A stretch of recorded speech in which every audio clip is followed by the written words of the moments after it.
AudioJungle.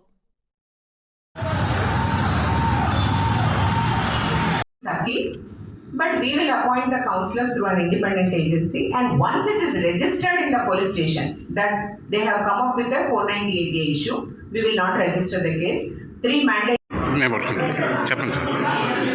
ఇది మహిళా సమస్యల పైన మహిళ యొక్క డిగ్నిటీ, మహిళ ఉన్నటువంటి అవకాశాలు, సమాన అవకాశాలు, ఇలాంటి విషయాలపైన ఎన్నో చట్టాలు అవుతూ ఉంటాయి, మనం చూస్తూ ఉంటాం. కానీ ఈ చట్టాలన్నీ కూడా చాలా ఎఫెక్టివ్గా ఉంటాయి. మనకు ఫీల్డ్లో అనుభవాలు ఒకలాగుంటాయి, ప్రభుత్వాలు చేసే చట్టాలు ఇంకోలాగుంటాయి. ఇంకా మహిళా సురక్ష ఏదైతే అది ఇప్పటికి కూడా అనుమానంగా ఉంటుంది. మహిళలకు ఎందుకు ఇన్ని ఇన్సిడెంట్స్ జరుగుతుంటాయి ఎక్కడంటే అక్కడ. అలాగే ఇంట్లో కూడా వైలెన్స్ ఇది కూడా తగ్గడం లేదు అని మనం వాపోతూ ఉంటాం.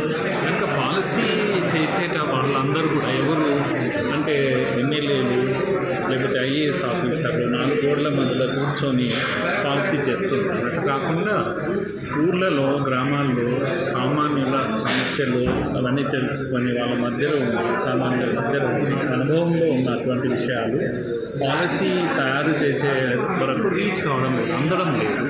కనుక లెజిస్లేటర్స్ ఎవరైతే ఉన్నారో వాళ్ళకు ఈ విషయాలు అందాలి అనే ఉద్దేశంతో ఈ IIGH institute of inclusive governance Hyderabad, ఇది ఇక్కడ లాస్ట్ 5 ఇయర్స్గా హైదరాబాద్లో పనిచేస్తూ ఉంది.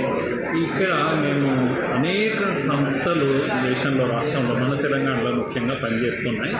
మన సంస్కృతి గొప్పది, తెలంగాణ సంస్కృతి, సమ్మక్క సారక్క సంస్కృతి, లేకపోతే బతుకమ్మ సంస్కృతి. ఇంత గొప్ప సంస్కృతి బాగా ఉన్నప్పుడు వైలెన్స్ తక్కువ ఉండేది, సమస్యలు తక్కువ ఉండేది.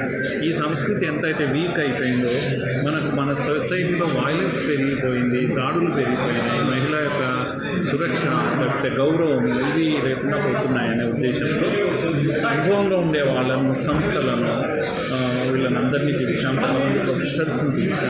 2-3 రాష్ట్రాల నుంచి, ఛత్తీస్గఢ్ నుంచి, మహారాష్ట్ర నుంచి, లేకపోతే తెలంగాణ, ఆంధ్రప్రదేశ్ నుంచి కూడా ఇక్కడ డెలిగేట్స్ వచ్చారు. వీళ్ళంతా ఫీల్డ్లో అనుభవం ఉండేవాళ్ళు. వాళ్ళు తీసుకునే ఇన్పుట్స్, వాళ్ళు ఇచ్చే ఇన్పుట్స్ని తీసి ఇక్కడ ఒక పాలసీ డాక్యుమెంట్ తయారు చేస్తున్నాం. ముఖ్యంగా దీంట్లో మా ప్రముఖులు, అనుభవంలో ఉన్నటువంటి కేసులందరూ కూడా ఇక్కడికి వచ్చారు. జయప్రకాష్ నారాయణ గారు వచ్చారు, వినయ్ సహస్రబుద్ధే ఢిల్లీలో ICSR చైర్మన్గా ఉండేవారు, వారు వచ్చారు. విజయభారతి గారు అని చెప్పేసి విన్నాము, ఆమె హ్యూమన్ రైట్స్ అధ్యక్షుడిగా కూడా పనిచేశారు, వారు కూడా ఇక్కడికి వచ్చారు. అనేక మంది మహిళా లీడర్స్ ఇక్కడ మన ముందు ఉన్నారు. సునీత మేడం అనేక తెలంగాణలో తీసుకున్న అనేక చర్యలు, ముఖ్యంగా పోలీసులో తీసుకున్న రిఫార్మ్స్ లాంటివి కూడా ఆమె ఇక్కడ ప్రజల ముందు దృష్టిలో పెట్టారు. ఇలా ఒక గొప్ప తయారు చేసే ప్రయత్నంలో IIGH ఉంది.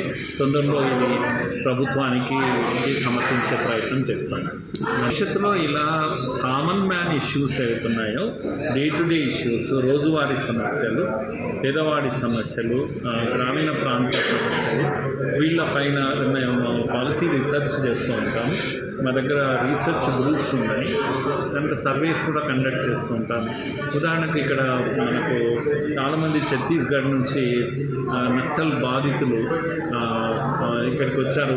సుమారుగా 70-80 వేల మంది కొత్తగూడెం బార్డర్లో. ఇక్కడ ఆదివాసీలు, వాళ్ళకి దిక్కు లేదు, వాళ్ళు వేరే రాష్ట్రం వాళ్ళు, కానీ మన రాష్ట్రంలో ఉన్నారు. గత 20 ఏళ్ళుగా బతుకుతున్నారు. వాళ్ళకి ఆధార్ కార్డు లేదు, ఏదీ లేసాం. దానిపైన ఒక రిపోర్ట్ తయారు చేశాం, కేంద్రానికి, రాష్ట్రాలకు ఇలాంటివి ఇస్తున్నారు. కనుక మేము గ్రౌండ్లో పనిచేస్తాము. మాకు ప్రచారం ఉండకపోవచ్చు, కానీ బేసిక్ ఇష్యూస్ తీసుకొని భవిష్యత్తులో కూడా తెలంగాణలో అనేకమైన ఇష్యూస్ ఉన్నాయి.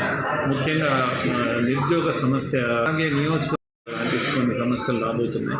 వీటి అన్నిటిపైన ముఖ్యంగా మహిళా రిజర్వేషన్ కూడా రాబోతుంది. దానిపైన కూడా మేము పాలసీ పేపర్స్ తయారు చేసే పనిలో ఉన్నాము. IIGH ఇలాంటి పనులు చేస్తున్నాం.